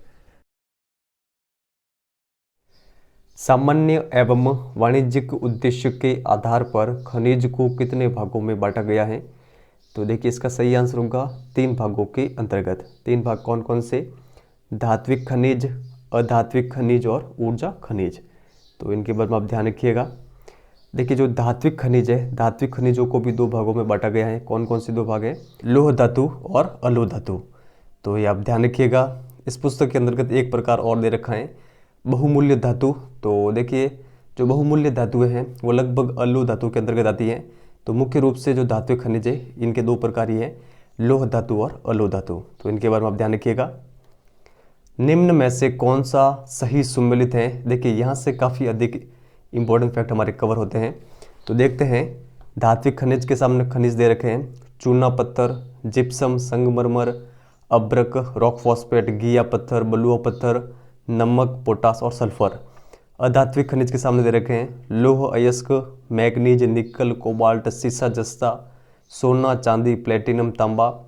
ऊर्जा खनिज के सामने दे रखे हैं, कोयला, प्राकृतिक गैस, पेट्रोलियम या फिर कोई नहीं। देखिए यहाँ पर जो सही सुमेलित है वो है 3rd नंबर ऑप्शन। ऊर्जा खनिज के सामने सभी जो खनिज है वो क्या है? ऊर्जा खनिज है। तो ये सही ऑप्शन है। बाकी देखिए जो धात्विक खनिज है, धात्विक खनिज यहाँ पर ये दे रखे हैं अधात्विक खनिज वाले ऑप्शन में, और जो अधात्विक खनिज है ये ऊपर यहाँ पर ये सभी दे रखे हैं। तो आप ये ध्यान रखिएगा कौन सा खनिज किस प्रकार का है। आपसे एग्जाम में पूछ जा सकता है, आपसे एग्जाम में पूछ सकते हैं कि अब्रक किस प्रकार का खनिज है? तो अधात्विक खनिज है। निकल किस प्रकार का खनिज है? तो धात्विक खनिज है। तो इन सभी के बारे में आप ध्यान रखिएगा। सीसा, जस्ता, तांबा और जिंक खनिज किन चट्टानों में मिलते हैं? देखिए काफ़ी अधिक इंपॉर्टेंट फैक्ट है, अधिकतर पुस्तकों का अंतर्गत ये दे नहीं रखा है। सही आंसर होगा आग्नेय और कायांतरित शैलों में हमें मिलते हैं ये सभी खनिज। तो ये आप ध्यान रखिएगा। इसके अलावा औषधि चट्टानों में कौन कौन से खनिज मिलते हैं? जिप्सम, पोटास, नमक और सोडियम। तो ये फैक्ट भी आप ध्यान रखिएगा। प्लेसर निक्षेप में कौन कौन से खनिज मिलते हैं? सोना, चांदी, टीन, प्लेटिनम या फिर सभी। देखिए करेक्ट आंसर होगा प्लेसर निक्षेप के अंतर्गत हमें ये सभी खनिज मिलते हैं। 4th नंबर यहाँ पर सही आंसर होगा। तो आप ध्यान रखिएगा। नीचे वाले फैक्ट भी देख लेते हैं। पहाड़ियों के आधार तथा घाटी तल की रेत में जो जलोढ़ जमाव होता है उसे कहा जाता है प्लेसर निक्षेप। और इस जमाव के अंतर्गत जितने भी खनिज मिलते हैं प्रमुख रूप से, जिसमें सोना, चांदी है, टीन, प्लेटिनम है, ये सभी मिलते हैं। तो आप ये ध्यान रखिएगा। इसके अलावा महासागरीय जल में हमें कौन कौन से खनिज प्राप्त होते हैं? नमक है, मैग्नीशियम है और ब्रोमाइन है। तो इनके बारे में आप ध्यान रखिएगा। रेट हॉल खनन का संबंध है, देखिए काफ़ी इंपॉर्टेंट फैक्ट है। तो सही आंसर होगा कोयले से। रेट हॉल खनन का संबंध है कोयले से। नीचे वाले फैक्ट भी देखते हैं। देखिए जो ये रेट हॉल खनन है ये कहाँ पर होता है? जोवाई और चेरापूंजी में। ठीक है, तो आप ये ध्यान रखिएगा। जोवाई और चेरापूंजी में कोयले का जो खनन है वो परिवार के सदस्यों के द्वारा एक लंबी संकीर्ण सुरंग के रूप में किया जाता है। देखिए सरकार ने व्यक्तिगत रूप से जो जितने भी खनिज है उनका जो खनन है उस पर प्रतिबंध लगा रखा है, लेकिन उत्तर पूर्वी राज्यों में अधिकतर आदिवासी लोग रहते हैं, वो अवैध रूप से इनका खनन करते हैं। तो आप ध्यान रखिएगा जो रेट हॉल खनन है इस पर नेशनल ग्रीन ट्रिब्यूनल ने इसको अवैध घोषित कर दिया है। ये फैक्ट आप ध्यान रखिएगा। नीचे वाला फैक्ट भी आप ये ध्यान रखिए कि गुजरात और असम की जो तलहटी चट्टान है उनमें हमें अधिकांशतः खनिज तेल मिलता है। ये भी मोस्ट इंपोर्टेंट फैक्ट है, तो इसके बारे में आप ध्यान रखिएगा। कौन सा खनिज औद्योगिक विकास की रीढ़ कहलाता है? देखिए काफ़ी इंपॉर्टेंट क्वेश्चन है। औद्योगिक विकास की रीढ़ कहलाता है लोहा। 2nd नंबर ऑप्शन यहाँ पर सही आंसर होगा। लोह खनिज धात्विक खनिजों के कुल उत्पादन मूल्य के 3/4 है। ये फैक्ट भी आप ध्यान रखिएगा। लौह अयस्क का सर्वोत्तम प्रकार कौन सा है? देखिए इसका सही आंसर होगा लौह अयस्क का सर्वोत्तम जो प्रकार है ये है मैग्नेटाइड। तो आप ध्यान रखिएगा 2nd नंबर ऑप्शन यहाँ पर हमारा सही आंसर होगा। और सर्वाधिक महत्वपूर्ण औद्योगिक लौह अयस्क कौन सा है? तो ये है हेमेटाइड। तो आप ध्यान रखिएगा सर्वोत्तम प्रकार तो है मैग्नेटाइड और सर्वाधिक महत्वपूर्ण औद्योगिक जो लौह अयस्क है वो है हेमेटाइट। देखिए जो मैग्नेटाइट है इसमें लोहांश का कितना प्रतिशत पाया जाता है, 70%, तो आप ध्यान रखिएगा। और हेमेटाइट में 50 से 60% लोहांश पाया जाता है। निम्न में से कौन सी लौह अयस्क पेटी है? ओडिशा झारखंड पेटी, दुर्ग बस्तर चंद्रपुर पेटी, बल्लारी चित्रदुर्ग चिकमंगलूर तुमकुरु पेटी, महाराष्ट्र गोवा पेटी या फिर सभी। देखिए ये चारों पेटियाँ हैं, ये लोहे से संबंधित है, लौह अयस्क की पेटियाँ हैं, तो हमारा करेक्ट आंसर होगा सभी। तो ये आप ध्यान रखिएगा इन चारों पेटियों के नाम। हेमेटाइट लोहे के लिए प्रसिद्ध मयूरभंज और बादाम पहाड़ किस राज्य में है? देखिए काफ़ी शानदार प्रश्न है, सही आंसर होगा उड़ीसा के अंतर्गत। तो आप ये ध्यान रखिएगा। इसके अलावा ये भी आप ध्यान रखिएगा लोहे के लिए और कुछ प्रसिद्ध क्षेत्र हैं, जैसे कि झारखंड का सिंहभूम जिले में गोवा और नुआ मुंडी क्षेत्र। तो आप ये ध्यान रखिएगा। लोहे की दुर्ग बस्तर चंद्रपुर पेटी कहाँ पर स्थित है? देखिए इसका सही आंसर होगा महाराष्ट्र और छत्तीसगढ़ में स्थित है दुर्ग बस्तर चंद्रपुर पेटी लोहे की। सेकंड नंबर ऑप्शन यहाँ पर सही आंसर होगा। तो आप ध्यान रखिएगा। नीचे वाले फैक्ट भी देखते हैं। छत्तीसगढ़ के बस्तर जिले में बेलाडीला जो पहाड़ी है वहाँ पर सर्वोत्तम किस्म का हेमेटाइट लोहा मिलता है। तो आप ध्यान रखिएगा। बल्लारी चित्रदुर्ग चिकमंगलूर तुमकुरु पेटी कहाँ पर स्थित है? देखिए सही आंसर होगा ये स्थित है कर्नाटक के अंतर्गत। 4th नंबर यहाँ पर सही आंसर होगा। कर्नाटक के कुंद्रमुख निक्षेप संसार के सबसे बड़े निक्षेपों में से एक है। तो ये फैक्ट भी आप ध्यान रखिएगा। आपसे तो केवल एग्जाम में यही पूछ सकते हैं कि जो कुंद्रमुख निक्षेप है जो कि लोहे के लिए प्रसिद्ध है ये किस राज्य में स्थित है? तो आप ये ध्यान रखिएगा कर्नाटक के अंतर्गत। मैग्नीज का उपयोग कहाँ पर होता है? ब्लीचिंग पाउडर बनाने में, कीटनाशक दवाइयों को बनाने में, पेंट बनाने में या फिर सभी। देखिए सही आंसर होगा सभी। और नीचे वाले फैक्ट भी आप ये ध्यान रखिएगा कि जो मैग्नीज है मैग्नीज का प्रयोग इस्पात के विनिर्माण के लिए भी होता है। तो आप ये ध्यान रखिएगा 1 टन इस्पात के लिए हमें आवश्यकता होती है कितने मैग्नीज की? 10 किलोग्राम मैग्नीज की। तो आप ये ध्यान रखिएगा। भारत में मैग्नीज का सबसे बड़ा उत्पादक राज्य कौन सा है? देखिए इसका सही आंसर होगा Odisha, 3rd number option. Madhya Pradesh के बालाघाट क्षेत्र किस खनिज के लिए प्रसिद्ध है? देखिए इसका सही आंसर होगा ऑप्शन नंबर 2, तांबा के लिए। तो आप ध्यान रखिएगा जो बालाघाट क्षेत्र है यहाँ पर लगभग 52% तांबा पाया जाता है जो कि सर्वाधिक है। इसके अलावा अगर हम बात करें राजस्थान के खेतड़ी में भी हमें तांबा मिलता है, झारखंड के सिंहभूम जिले में भी हमें तांबा के भंडार मिले हैं। इसका जो उपयोग कहाँ पर होता है? तो बिजली तार बनाने में, इलेक्ट्रॉनिक्स और रासायनिक उद्योग में।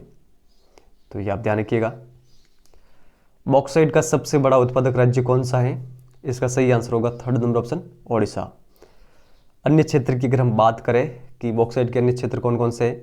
अमरकंटक पठार, मैकाल की पहाड़ियाँ, बिलासपुर कटनी पठारी भाग।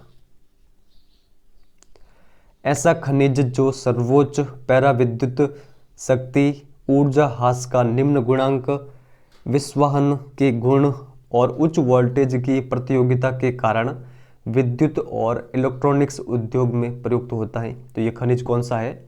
देखिए ये खनिज है अभ्रक, 3rd नंबर ऑप्शन यहाँ पर सही आंसर होगा। जो अभ्रक है यह प्लेटो व पत्थर के क्रम में पाया जाता है। इसके प्रमुख निक्षेप हैं छोटा नागपुर पठार, बिहार झारखंड की कोडरमा, गया, हजारीबाग जो क्षेत्र हैं ये अग्रणी उत्पादक हैं अभ्रक के। राजस्थान में अजमेर है, भीलवाड़ा है और आंध्र प्रदेश में नेल्लोर क्षेत्र, ये सभी प्रसिद्ध है अभ्रक के लिए। तो आप ये ध्यान रखिएगा। चूना पत्थर किस उद्योग का आधारभूत कच्चा माल है? सही आंसर होगा सीमेंट उद्योग का। और चूना पत्थर हमें अवसादी सैलों के अंतर्गत मिलता है। ईंधन खनिजों को कितने भागों में बांटा गया है? तो 2 भागों में बांटा गया है। 2 भाग कौन कौन से? परंपरागत ईंधन खनिज और गैर परंपरागत ईंधन खनिज। परंपरागत खनिज के अंतर्गत कौन कौन से आते हैं? लकड़ी, उपले, कोयला, पेट्रोलियम, प्राकृतिक गैस, जल विद्युत और ताप विद्युत। गैर परंपरागत खनिज में सौर ऊर्जा, पवन ऊर्जा, ज्वारीय ऊर्जा, भूतापीय ऊर्जा, बायोगैस ऊर्जा और परमाणु ऊर्जा। तो इन सभी के बारे में आप ध्यान रखिएगा। खनिज किस प्रकार का संसाधन है? तो ये अनवीकरण योग्य संसाधन है। ये फैक्ट आप ध्यान रखिएगा। भारत वाणिज्य की ऊर्जा आवश्यकता की पूर्ति हेतु किस पर निर्भर है? तो देखिए, वाणिज्य यानी जो अधिकतर कारखाने उनकी ऊर्जा के लिए अधिकतर जो भारत है वो कोयले पर निर्भर है। फर्स्ट नंबर ऑप्शन यहाँ पर सही आंसर होगा। तो आप ध्यान रखिएगा। नीचे वाला फैक्ट भी आप ध्यान रखिए। लिग्नाइट कोयले का रंग किस प्रकार का होता है? भूरे रंग का होता है। और इसका जो प्रमुख उत्पादन होता है वो होता है तमिलनाडु के नेवेली क्षेत्र में। वाणिज्यिक प्रयोग में सर्वाधिक लोकप्रिय कोयला कौन सा है? देखिए, सही आंसर होगा सेकंड नंबर ऑप्शन बिटुमिनस। और सर्वोत्तम गुणों वाला कठोर कोयला कौन सा है? तो ये है एंथ्रेसाइट। भारत में कोयला कितने प्रमुख भूगर्भिक युगों के शैलक्रम में पाया जाता है? तो करेक्ट आंसर होगा 2। तो ये 2 शैलक्रम कौन कौन से हैं? गोंडवाना शैलक्रम और टर्शियरी शैलक्रम।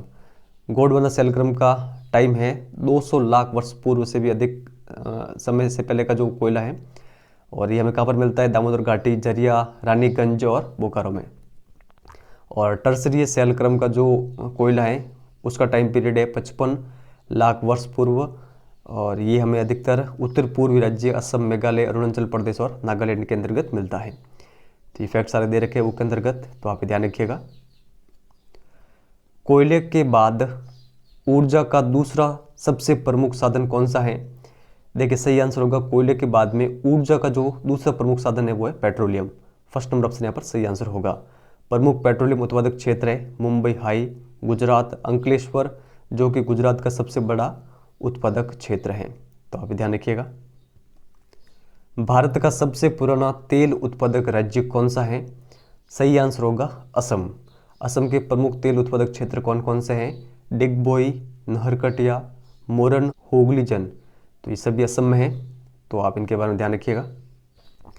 ऊर्जा का कौन सा संसाधन सबसे कम कार्बन डाइऑक्साइड का उत्सर्जन करता है?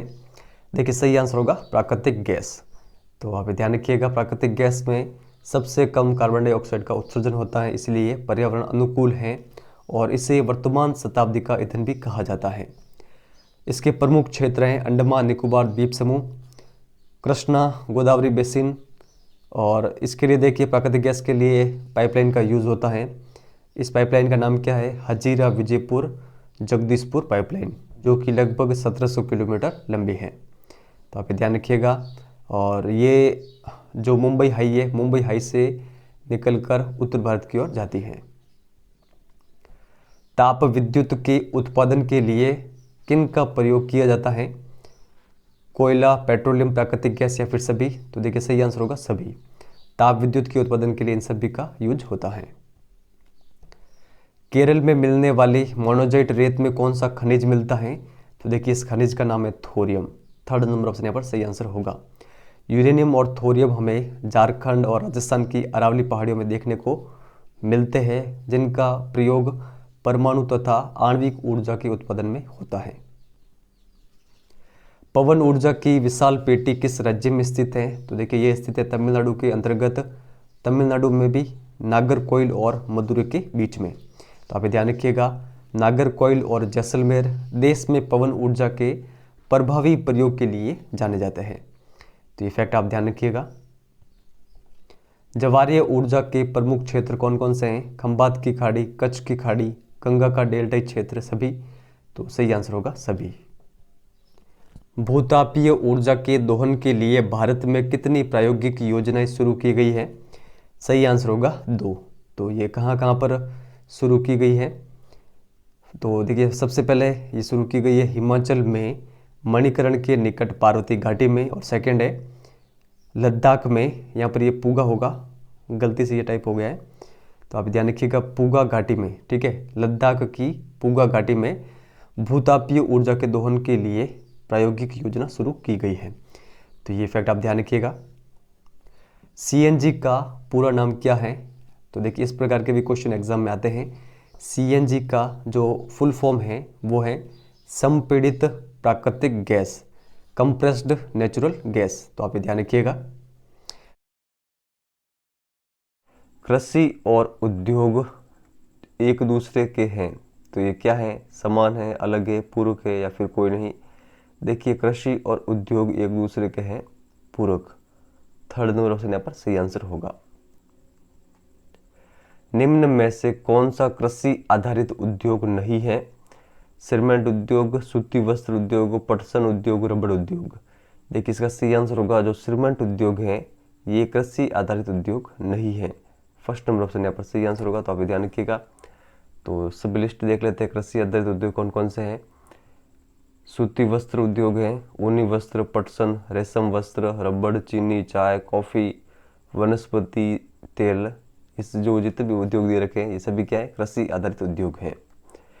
खनिज आधारित उद्योग कौन कौन से हैं? लोहा व इस्पात उद्योग, सीमेंट उद्योग, एल्यूमिनियम, मशीन, औजार, पेट्रो रसायन उद्योग। तो इन सभी के बारे में आप ध्यान रखिएगा। निम्न में से कौन सा आधारभूत उद्योग है? लोहा इस्पात उद्योग, तांबा प्रगलन उद्योग, एल्यूमिनियम प्रगलन उद्योग या फिर सभी? देखिए सही आंसर होगा सभी। ये सभी जो उद्योग यहाँ पर दे रखे हैं ये आधारभूत उद्योगों के अंतर्गत आते हैं।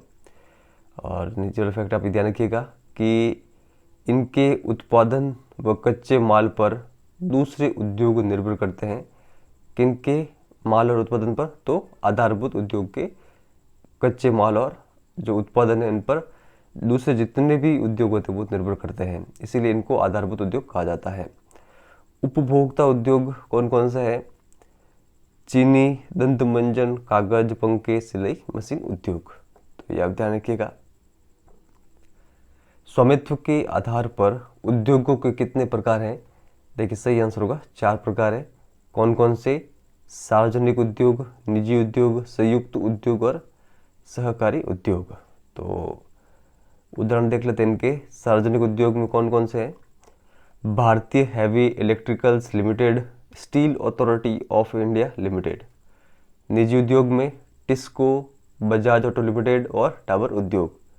संयुक्त उद्योग में ऑयल इंडिया लिमिटेड और सहकारी में महाराष्ट्र के चीनी उद्योग, केरल के नारियल उद्योग, ये सभी आते हैं। तो आप ध्यान रखिएगा।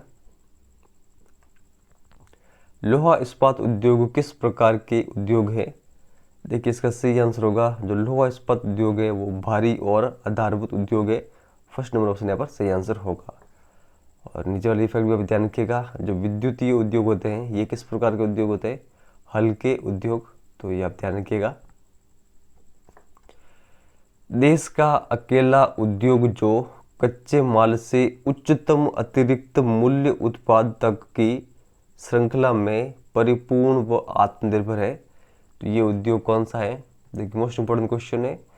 सही आंसर होगा ऑप्शन नंबर 3 वस्त्र उद्योग। भारत का प्रथम सूती वस्त्र उद्योग कारखाना कहाँ पर लगाया गया? तो सही आंसर होगा मुंबई के अंतर्गत। कब? तो 1854 के अंतर्गत।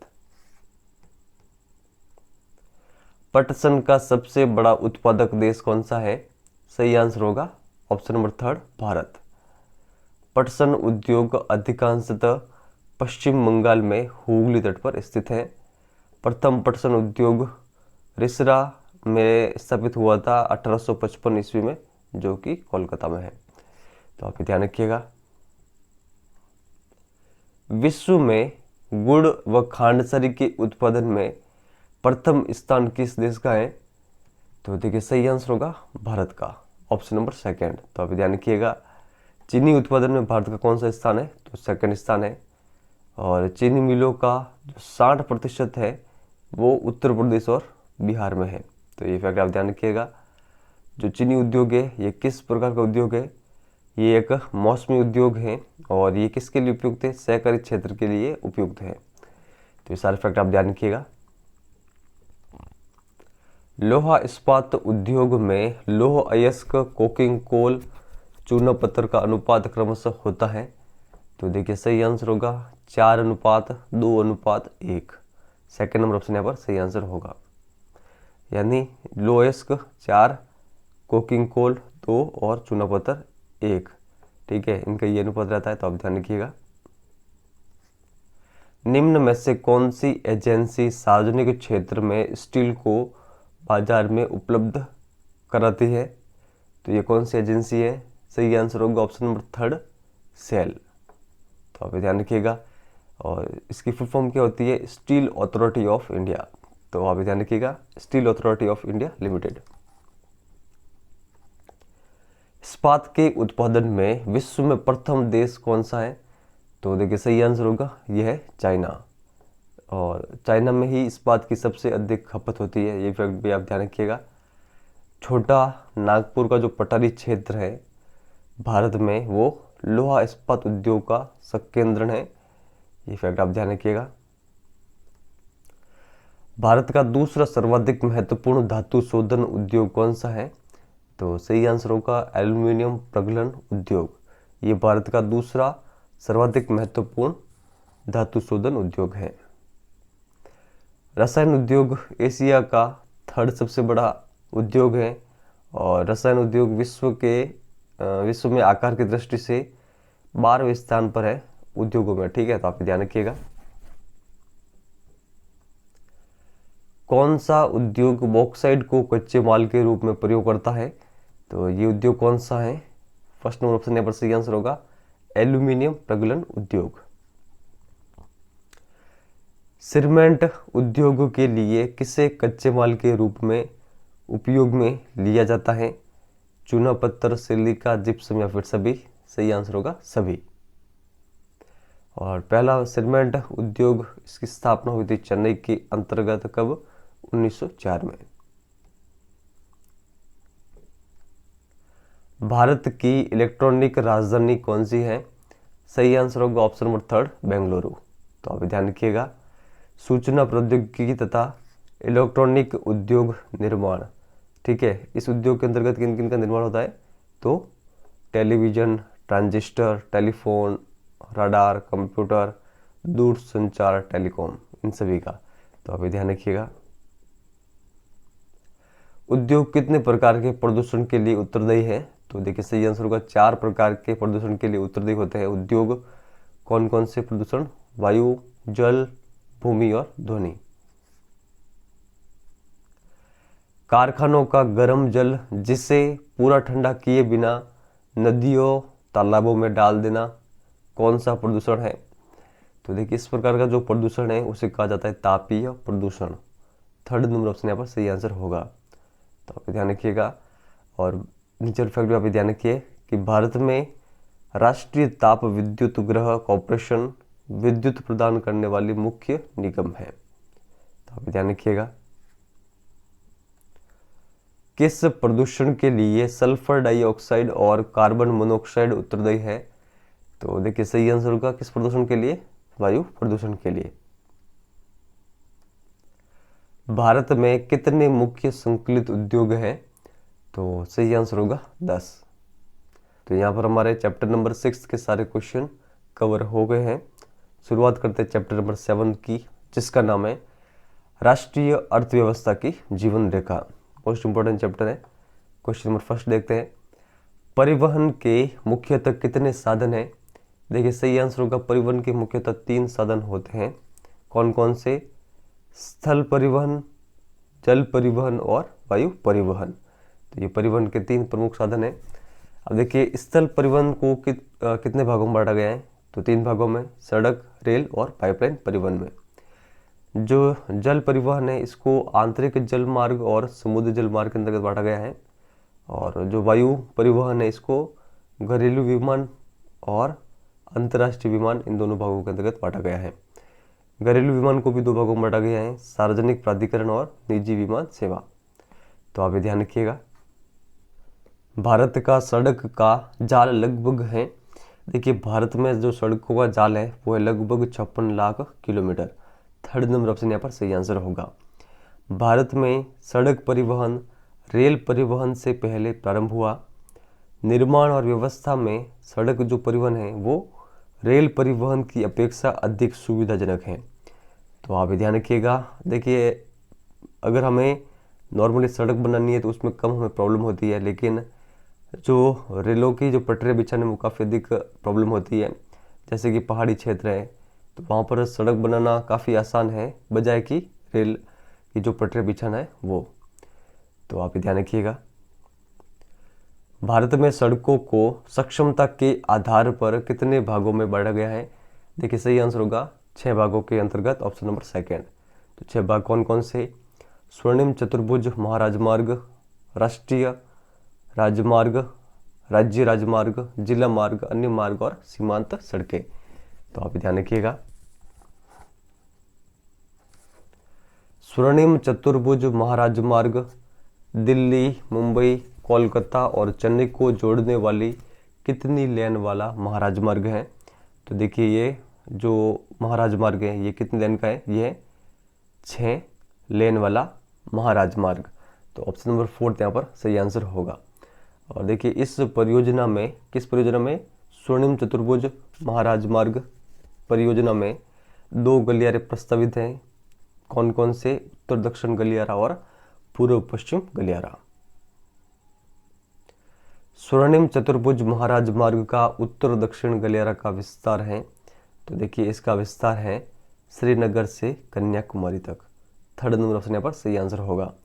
और जो पूर्व पश्चिम गलियारा है इसका विस्तार है सिलचर असम से पोरबंदर गुजरात तक।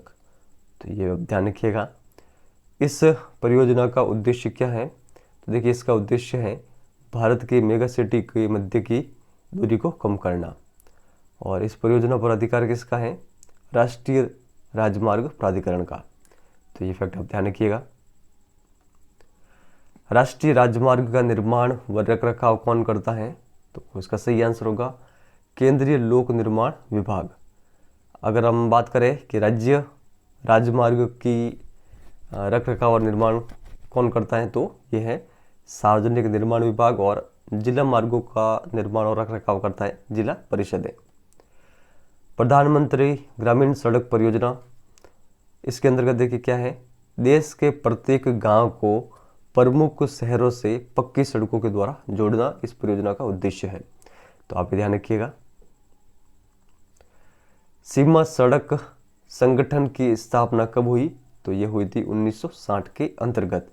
देश के सीमांत क्षेत्रों में सड़कों का निर्माण व देखरेख करना ही इस संगठन का मुख्य उद्देश्य है। विश्व की सबसे लंबी राजमार्ग सुरंग अटल टनल की लंबाई कितनी है? तो सही आंसर होगा 9.02 किलोमीटर। तो आप ध्यान रखिएगा। ये सुरंग कहाँ पर है?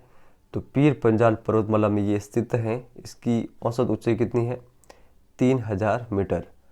और ये मनाली को लाहौल स्पीति घाटी से जोड़ती है। और ये सुरंग किसने बनाई है? तो सीमा सड़क संगठन ने। तो सारे फैक्ट आप ध्यान रखिएगा अटल टनल के बारे में।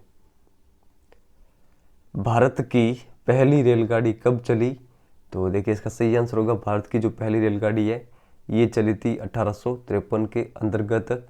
कहाँ से कहाँ तक? तो मुंबई से थाने तक। नीचे वाले फैक्ट भी देखते हैं।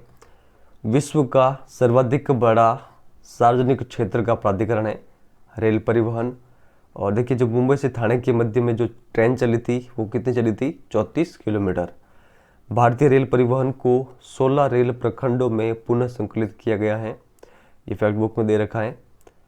ब्रॉड गेज, मीटर गेज और छोटी गेज, ये इनकी जो ये कितने मीटर की दूरी होती है जो रेल की पटरियाँ हैं, ये आप जरूर ध्यान रखिएगा।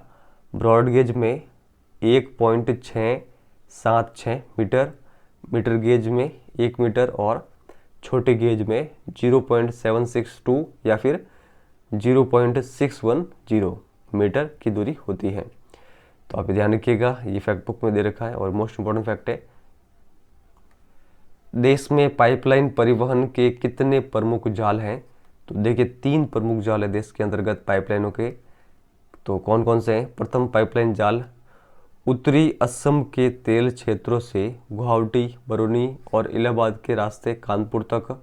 दूसरा गुजरात के सलाया से बिरमगांव, मथुरा, दिल्ली, सोनीपत के रास्ते पंजाब के जालंधर तक। और तीसरा है गुजरात के हजीरा से उत्तर प्रदेश के जगदीशपुर तक। ठीक है, तो आप ध्यान रखिएगा। और देखिए ये मध्य प्रदेश में विजयपुर और राजस्थान में कोटा में ये पाइपलाइन जाती है। तो ये आप ध्यान रखिएगा। भारत में अंतःस्थलीय नौ संचालन जल मार्ग की लंबाई कितनी है? देखिए सही आंसर होगा भारत में अंतरस्थलीय नौ संचालन जल मार्ग की लंबाई है 14,500 किलोमीटर। और देखिए इसमें से केवल 5,685 किलोमीटर मार्ग ही मशीनीकृत नौकाओं द्वारा तय किया जाता है। तो आप ध्यान रखिएगा। राष्ट्रीय जलमार्ग संख्या 1 की लंबाई कितनी है? सही आंसर होगा 1620 किलोमीटर। ये जो जलमार्ग है ये किस नदी पर बना हुआ है? गंगा नदी पर। और कहाँ से कहाँ तक है? तो इलाहाबाद से हल्दिया तक। निम्नलिखित में से किस आंतरिक राष्ट्रीय जलमार्ग के द्वारा ब्रह्मपुत्र नदी में सादिया से धोबरी को जोड़ा जाता है? तो ये कौन सा है? सही आंसर होगा राष्ट्रीय जलमार्ग संख्या 2। तो आप ध्यान रखिएगा। और इसकी लंबाई कितनी है? 891 किलोमीटर। किस राष्ट्रीय जलमार्ग में चंपकारा नहर, पश्चिमी तट नहर और उद्योग मंडल नहर का उपयोग किया जाता है? तो ये कौन सा जलमार्ग है? तो सही आंसर होगा राष्ट्रीय जलमार्ग संख्या 3। तो आप ध्यान रखिएगा। और देखिए ये मुख्यतः केरल में कोल्लम प्लस कोट्टापुरम के मध्य में स्थित है। और इसकी जो लंबाई है वो है 205 किलोमीटर। कौन सा राष्ट्रीय जलमार्ग तमिलनाडु के कांकीनाडा और भरकनन के मध्य में स्थित है? देखिए सही आंसर होगा राष्ट्रीय जलमार्ग संख्या 4। काकीनाडा व पुडुचेरी स्ट्रेच के साथ साथ गोदावरी व कृष्णा का जो विशेष विस्तार है वहाँ पर ये जलमार्ग है राष्ट्रीय जलमार्ग संख्या 4, जिसकी लंबाई है 1078 किलोमीटर। कौन सा राष्ट्रीय जलमार्ग महानदी डेल्टा वाले भागों में स्थित है? तो देखिए ये है राष्ट्रीय जलमार्ग संख्या 5। इसकी लंबाई है 588 किलोमीटर। माताई नदी, महानदी डेल्टा, ब्रह्मणी नदी और पूर्वी तटीय नहर, इन सभी जो जल क्षेत्र हैं यहाँ पर विस्तार है किसका? राष्ट्रीय जलमार्ग संख्या 5 का। भारत की समुद्री रेखा की लंबाई कितनी है? सही आंसर होगा 7,516.6 किलोमीटर। भारत में कुल मुख्य पतन कितने? 12। मध्यम और छोटे पतन कितने? 200। तो आप ध्यान रखिएगा। भारत की स्वतंत्रता के बाद पहला विकसित बंदरगाह कौन सा है? तो देखिए स्वतंत्रता के बाद में जो पहला विकसित बंदरगाह है वो है कांडला बंदरगाह, गुजरात। इसका अन्य नाम क्या है? दीनदयाल बंदरगाह। और ये किस प्रकार का बंदरगाह है? ज्वारीय पतन। मुंबई पतन के अधिक परिवहन को ध्यान में रखकर उसके सामने कौन सा बंदरगाह विकसित किया गया है? तो देखिए ये बंदरगाह कौन सा है? ये बंदरगाह है जवाहरलाल नेहरू बंदरगाह। सेकंड नंबर ऑप्शन यहाँ पर सही आंसर होगा। लौह अयस्क के निर्यात के लिए प्रसिद्ध मार्मागांव बंदरगाह किस राज्य में है? देखिए सही आंसर होगा मार्मागांव बंदरगाह, जो कि लौह अयस्क के लिए निर्यात के लिए प्रसिद्ध है, ये गोवा में है। कुद्रेमुख खानों के लोहे का निर्यात किस बंदरगाह से होता है? तो देखिए ये होता है न्यू मैंगलोर बंदरगाह से। भारत के सुदूर दक्षिण पश्चिम में कौन सा बंदरगाह है? तो देखिए इस बंदरगाह का नाम है कोची बंदरगाह, जो कि केरल में है। और ये एक लेगून की मुहाने पर स्थित है और ये प्राकृतिक पोताश्रय है। तो ये आप ध्यान रखिएगा। भारत के दक्षिण पूर्व में स्थित तूतीकोरिन बंदरगाह कहाँ पर है?